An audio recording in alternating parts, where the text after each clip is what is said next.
Hello नमस्कार दोस्तों, कैसे हैं आप सभी और कैसी चल रही है आप लोगों की तैयारियां।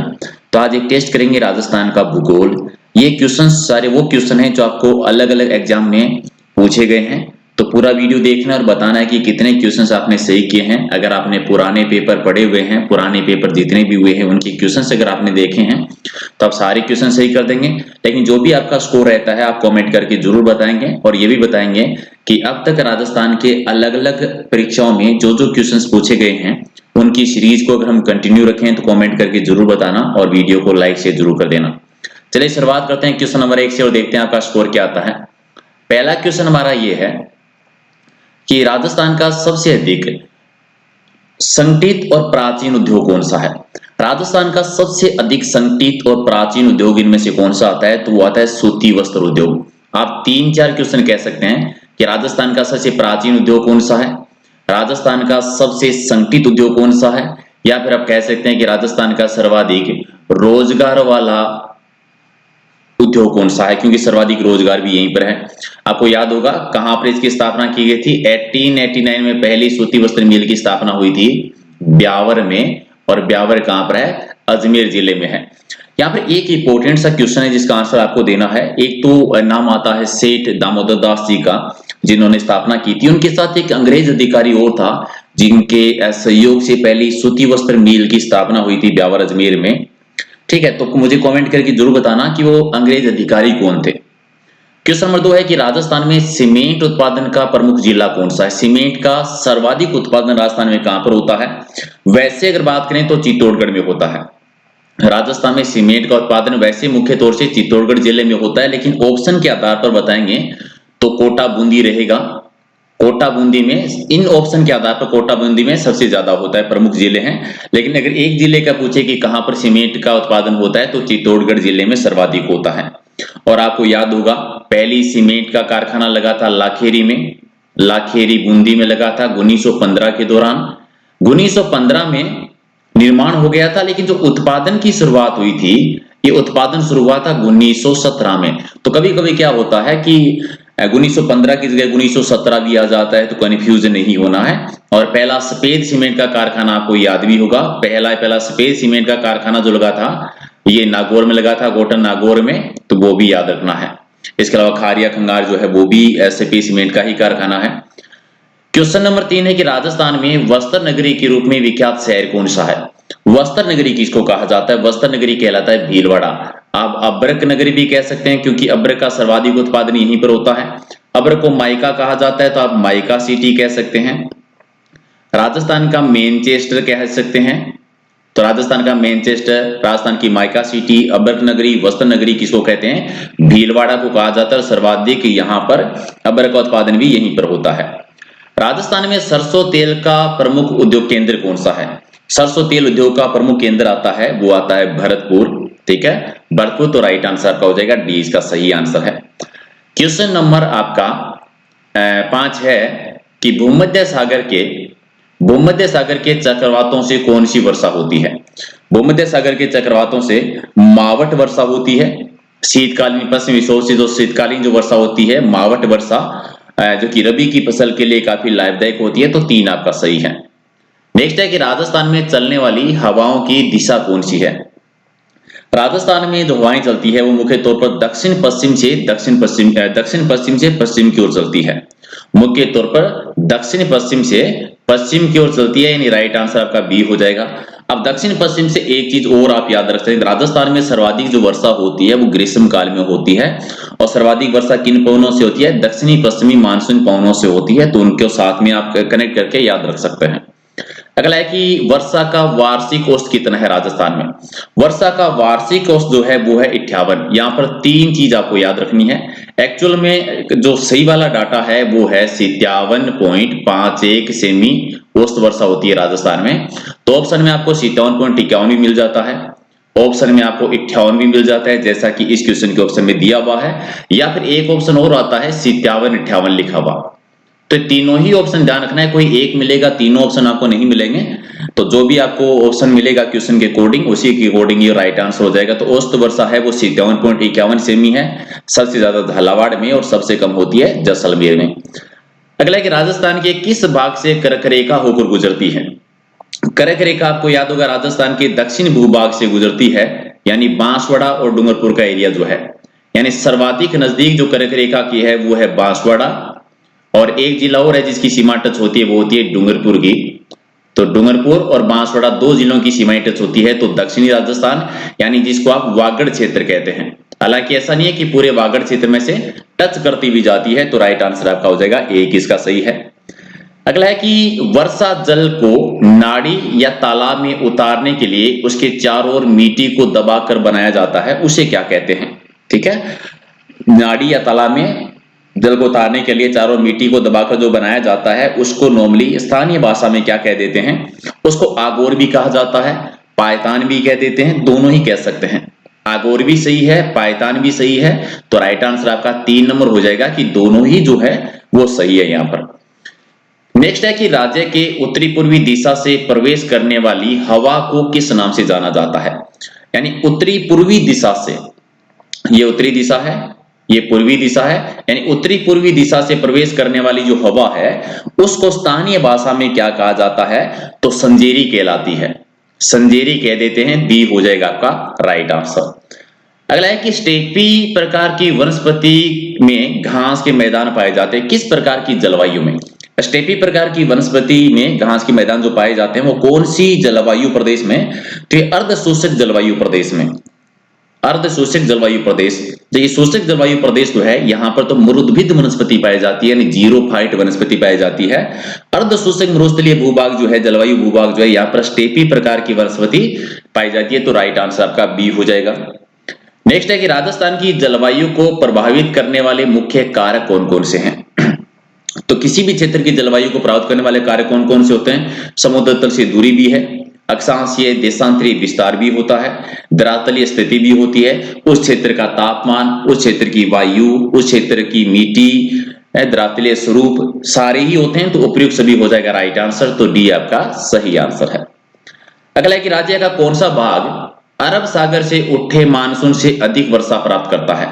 अरब सागर से उठे मानसून से सर्वाधिक वर्षा जो है वो राजस्थान का कौन सा भाग प्राप्त करता है? दक्षिणी पश्चिमी भाग, ठीक है, दक्षिणी पश्चिमी भाग। यहां से अगर आप थोड़ा सा मैप में ध्यान देंगे तो आपको याद आएगा, ठीक है, बंगाल की खाड़ी और अरब सागर, राइट, और ये राजस्थान वाली स्थिति। अब यहाँ पर नॉर्मली सबसे पहले राजस्थान में जो अरब सागर मानसून पहुंचता है तो सबसे पहले पहुंचता है बांसवाड़ा जिले में, ठीक है, सबसे पहले बांसवाड़ा में प्रवेश करता है, और बंगाल की खाड़ी से जो मानसून आता है ये सबसे प्रवेश करता है झालावाड़ जिले में, ठीक है, सबसे पहले झालावाड़ जिले में प्रवेश करता है। तो दक्षिणी पश्चिमी राजस्थान में सर्वाधिक वर्षा होती है, तो राइट आंसर आपका डी हो जाएगा। अगला एक, राजस्थान के किस क्षेत्र में वर्षा में अधिक परिवर्तनशीलता पाई जाती है?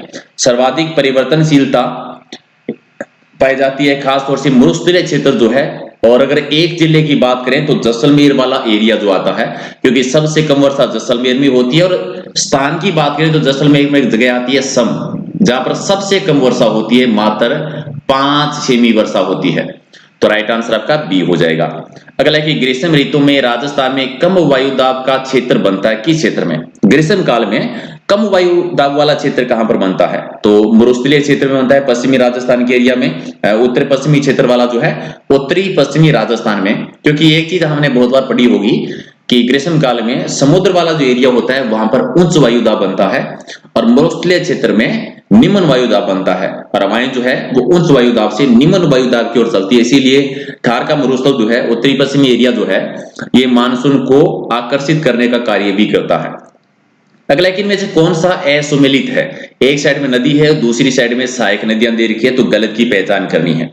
लूनी नदी, माही नदी की सहायक नदी है जाखम नदी, तो सही है। सोम, माही, जाखम एक त्रिवेणी संगम भी बनाती है नवा टापरा में, जहां पर बणवेश्वर धाम है। लूनी नदी की सूखड़ी नदी सहायक है, सही है, सूखड़ी, मीठड़ी, बांडड़ी सारी सहायक नदियां हैं। बनास की मेज नदी, ये आपका सही नहीं है। चंबल की पार्वती नदी भी सही है, तो राइट आंसर हो जाएगा डी। बनास की मेज नदी जो है वो सहायक नहीं है, सी आपका राइट आंसर। अगला कि सांबर झील में गिरने वाली नदी कौन सी नहीं है? इनमें से कौन सी नदी है जो सांबर झील में जल नहीं गिराती? मेथा नदी जल गिराती है, कांतली नहीं गिराती, खंडेल नदी भी है, रूपनगढ़ नदी भी है, खारी नदी भी गिराती है। एक और 4 नदियां हैं जो अपना जल गिराती है, तो कांतली नदी नहीं गिराती। कांतली नदी एक्चुअल में निकलती है खंडेला की पहाड़ियों से, खंडेला की पहाड़ियों से निकलती है, जो कि सीकर जिले में है। और इसी सभ्यता के किनारे एक सभ्यता विकसित हुई थी, कौन सी? गणेश्वर सभ्यता सीकर में और सुनारी सभ्यता झुंझुनू में। अगला है कि अनास, एराव और सोम ये किस नदी की सहायक नदी है? सोम, माही, जाखम तो आप जानते हैं, बहुत बार पढ़ा है, तो ये सारी माही नदी की सहायक नदी के तौर पर आती है, एक आपका सही है। अगला है कि मथाई नदी के किनारे कौन सा तीर्थ स्थल विद्यमान है? मथाई नदी के किनारे है रणकपुर के जैन मंदिर, जो कि पाली में है। रणकपुर के जैन मंदिर जो कि पाली में है, ये मथाई नदी के किनारे पर है। मंदिरों का निर्माण किसने करवाया था? निर्माण करवाया था धरणक शाह ने, धरणक शाह ने करवाया था। और किसके टाइम पर करवाया था? महाराणा कुंभा के टाइम पर करवाया था उन्होंने। इस मंदिर की विशेषता क्या है? ये है कि एक तो ये पंचायतन शैली में बना हुआ है, इसीलिए इसको कहा जाता है चौमुखा जैन मंदिर। क्या कहते हैं? चौमुखा जैन मंदिर भी कहा जाता है। इसके अलावा दूसरी विशेषता है ये कि 1444 स्तंभों पर बना हुआ है, इसीलिए इसको स्तंभों का उद्यान भी कहते हैं, स्तंभों का उपवन भी कहा जाता है। इसी को वेश्याओं का मंदिर भी कह देते हैं, त्रिलोक दीपक भी इसी मंदिर को कहा जाता है। चलिए अगला क्वेश्चन आपका है कि नदी से संबंधित जिले देखकर कौन सा जोड़ा गलत है? रूपारेल नदी अलवर भरतपुर के एरिया में है, क्या ये सही है? रूपारेल नदी अलवर भरतपुर के क्षेत्र में सही है। चंद्रभागा नदी राजमंद भीलवाड़ा के क्षेत्र में, क्या सही है? सही है। कांतली नदी झालावाड़ में है, क्या सही है? गलत है, क्योंकि कांतली नदी झालावाड़ में ना होकर कहां पर है? ये सीकर जिले में है। और लूनी नदी जोधपुर के क्षेत्र में बहती है, ये भी सही है, तो सी हो जाएगा राइट आंसर। अगला है कि आलनिया नामक नदी का उद्गम स्थल बता दीजिए। आलनिया नदी का उद्गम जो होता है वो मुकुंदवाड़ा की पहाड़ियों से होता है। यहाँ पर दो चीजें याद रखनी है। आलनिया एरिया एक्चुअल में कोटा के क्षेत्र में आता है। जिले का नाम याद रखना है, क्यों रखना है? क्योंकि ये भित्ति चित्रों के लिए प्रसिद्ध है। एक क्वेश्चन आता है कि राजस्थान में कौन सी जगह भित्ति चित्रों के लिए प्रसिद्ध रही है, तो आलनिया रहा है। और आलनिया कहां पर है? कोटा जिले में है। अगला है कि बिसलपुर परियोजना कौन सी नदी पर स्थित है? बिसलपुर परियोजना है बनास नदी पर। बनास नदी जो राजस्थान में पूर्णतः बहने वाली सबसे लंबी नदी है, जिसकी लंबाई आती है 480 किलोमीटर। लेकिन एक चीज यहां पर भी आपको ध्यान रखना है, कुछ बुकों में आपको ये 512 किलोमीटर मिलेगा, जो कि हालांकि गलत नहीं है, सरकारी रिपोर्ट के अकॉर्डिंग इतना इसकी लंबाई आती है। अगला क्वेश्चन है कि चौधरी कुंभाराम लिफ्ट नहर से निम्न में से किस जिले को लाभ नहीं मिलता है? बीकानेर को लाभ मिलता है, झुंझुनू को भी है, हनुमानगढ़ को भी है, लेकिन सीकर जिला जो है वो लाभान्वित नहीं होता। राइट आंसर आपका 3 नंबर। नेक्स्ट है कि राज्य में 65 से 70% सिंचाई निम्न स्रोत से की जाती है। किसे? 65 से 70 यानी सबसे ज्यादा जो सिंचाई होती है, और सर्वाधिक सिंचाई होती है कुएं नलकूप से। कुएं नलकूप सिंचाई के मामले में 1 नंबर पे है। इसके बाद में नहरों से सिंचाई होती है कि 2 नंबर पे है। फिर तालाबों से सिंचाई होती है जो कि 3 नंबर पे है। अब कुएं और नलकूपों से अगर बात करेंगे कि सबसे ज्यादा कहां पर होती है, तो आप कहेंगे कि ये सर्वाधिक होती है जयपुर जिले में। नहरों से बात करेंगे सर्वाधिक कहां पर होती है, तो आंसर हो जाएगा सर्वाधिक होती है गंगानगर जिले में। और तालाब से सर्वाधिक कहां पर होती है, तो आंसर हो जाएगा सर्वाधिक होती है भीलवाड़ा जिले में। राइट। चलिए अगला क्वेश्चन है कि ज्वाई बांध का निर्माण किसने करवाया था? ज्वाई बांध सुमेरपुर पाली में ज्वाई बांध का निर्माण करवाया था महाराजा उमेद सिंह ने। मारवाड़ का क्या कहलाता है, आप कमेंट करके जरूर बता देना। अगला है कि राजस्थान की जीवन रेखा कही जाने वाली परियोजना कौन सी है? राजस्थान की जीवन रेखा किसको कहते हैं? इंदिरा गांधी नहर परियोजना को कहा जाता है। तो राइट आंसर आपका 1 नंबर। अगला है कि चंदन नलकूप किस जिले में स्थित है? चंदन नलकूप ये आता है जैसलमेर में, थार का गढ़ा जैसलमेर जिले में। तो राइट आंसर आपका 2 नंबर सही है। अगला है कि इनमें से कौन सा बांध मिट्टी का बना हुआ बांध है? ज्वाई बांध, जाखम बांध, पांचना बांध या मेजा बांध? तो पांचना बांध मिट्टी का बना हुआ बांध है। राइट आंसर आपका हो जाएगा 3 नंबर। अब यहां पर ये कमेंट करके आप जरूर बता दीजिए कि पांचना बांध कौन सी नदी पर बना हुआ है और कौन सी जिले में, क्योंकि 5 नदियों पे है इसलिए पांचना कहा जाता है। उन 5 नदियों के आप नाम कमेंट करके जरूर बताएंगे कि कौन कौन सी 5 नदियां हैं। अगला कि माही परियोजना से सर्वाधिक लाभ प्राप्त करने वाला जिला कौन सा है? माही परियोजना जो कि माही नदी पर है और इससे सर्वाधिक लाभ होता है बांसवाड़ा जिले को। आपको याद होगा बांसवाड़ा का एक एरिया है खांदू क्षेत्र, जहां से ये प्रवेश करती है मध्य प्रदेश में मेहंद झील से निकलने के बाद में खांडू बांसवाड़ा में प्रवेश करती है, डूंगरपुर बांसवाड़ा की सीमा बनाती है, उल्टे यू आकार में टर्न करती है, यानी कर्क रेखा को 2 बार कट करती है और गुजरात में चली जाती है। नेक्स्ट क्वेश्चन है कि जल की दृष्टि से कितना प्रतिशत जल है वो राजस्थान में है? पूरे भारत में जो टोटल जल है उसका 1.16% राजस्थान में आता है। अब यहां पर कभी कभी पॉइंटों में नहीं दिया होता, डायरेक्ट दिया होता है 1%, 2%, 3%, 4%, तो आंसर क्या हो जाएगा 1%। अगर पॉइंटों में दिया हुआ है तो 1.6 हो जाएगा। अगला है कि जैसलमेर में प्रवाहित होने वाली अंतः प्रवाहित नदी कौन सी है? तो काकनी नदी, मसूरदी नदी या सारी नदियां, सारी नदी क्योंकि एक ही नदी के नाम है काकनी नदी, इसी को काकनी नदी कहते हैं, इसी को मसूरदी नदी कह देते हैं, और यही नदी बुद्ध झील का निर्माण करवाती है। और बुद्ध झील कहां पर है? बुद्ध झील है जैसलमेर में। इस झील के बारे में एक और मोस्ट इंपोर्टेंट चीज है कि अंतर प्रवाह की जितनी भी नदियां हैं इनमें सबसे छोटी नदी जो है वो यही है। और सबसे बड़ी नदी की बात करते हैं कि बड़ी कौन सी है, तब आ जाती है कि सबसे बड़ी आती है आपकी घग्गर नदी और सबसे छोटी आती है यही काकने नदी। ठीक है, दोनों को याद रखना है। नेक्स्ट आपका है कि उत्तमाद्री क्षेत्र किसको कहा जाता था? उत्तमाद्री क्षेत्र किस क्षेत्र को कह देते हैं? तो बिजोलिया शिलालेख में एक्चुअली में बिजोलिया के आसपास का भूभाग है उसको उत्तमाद्री कहा गया है। अब बिजोलिया शिलालेख क्यों इंपॉर्टेंट है? इसलिए क्योंकि ये सारे जो उपनाम हमें मिलते हैं ज्यादातर ये बिजोलिया की शिलालेख में ही देखने को मिलते हैं। और ये बिजोलिया का शिलालेख कब का है? बिजोलिया का शिलालेख आपको याद होगा 1177 का है और 77 का है। और ये जो है सोमदेव चौहान का है, सोमदेव चौहान के टाइम का। सोमदेव चौहान थे पृथ्वीराज चौहान तृतीय के टाइम के, पृथ्वीराज चौहान तृतीय के पिताजी का नाम था सोमेश्वर चौहान। ठीक है, सोमेश्वर चौहान उन्हीं का है और मिला था बिजोलिया यानी भीलवाड़ा में। अगला है कि बयाना का प्राचीन नाम बता दीजिए कि इनमें से बयाना का प्राचीन नाम कौन सा है? प्राचीन काल में श्रीपंत कहा जाता था, सोनितपुर भी कहा जाता था, यानी दोनों ही सही है, ए और बी दोनों ही सही कर देंगे तो डी आपका राइट आंसर। चलिए, मुस्तफासर जो है वो किस क्षेत्र का प्राचीन नाम रहा था? राजस्थान में कौन से एरिया को मुस्तफासर कहा जाता था पहले? तो नरेना वाला जो एरिया है उसे कहते थे। एक आपका सही है। नेक्स्ट है कि क्षेत्रफल की दृष्टि से 5 बड़े जिलों का सही क्रम कौन सा है? सबसे बड़ा है जैसलमेर, फिर है बाड़मेर, फिर बीकानेर, फिर जोधपुर और फिर नागौर। ठीक है, तो कौन सा हो गया? जैसलमेर हो गया, जैसलमेर के बाद में बाड़मेर, बाड़मेर के बाद में बीकानेर, फिर जोधपुर और फिर नागौर। क्षेत्रफल की दृष्टि से 5 सबसे बड़े जिले, यानी सी आपका राइट आंसर है। अगला कि सर्वाधिक कार्यशील जनसंख्या वाला संभाग बताना है कौन सा है? कार्यशील जनसंख्या सबसे ज्यादा है उदयपुर में, लेकिन अगर एक जिले का पूछे तो सबसे कम जो है जिले की बात करें तो सबसे कम आती है वो आती है जयपुर जिले में, कार्यशील जनसंख्या सबसे कम है।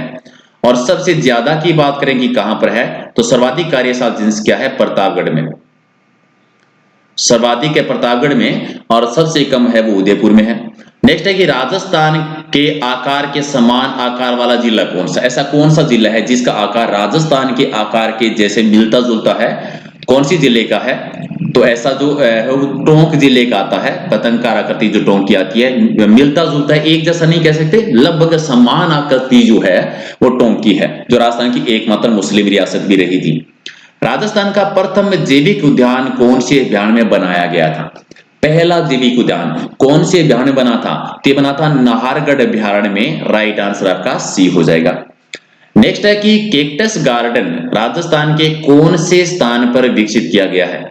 एक कैक्टस गार्डन राजस्थान के कौन से क्षेत्र में विकसित किया गया है? तो राइट आंसर आपका क्या हो जाएगा? कौन से क्षेत्र में किया गया है? तो कुलधरा में किया गया है। और ये कुलधरा कहां पर है? कुलधरा है जैसलमेर में। और नेक्स्ट है कि टिमरू के वृक्ष, टिमरू के वृक्ष मुख्यतः राजस्थान के किस भूभाग में पाए जाते हैं?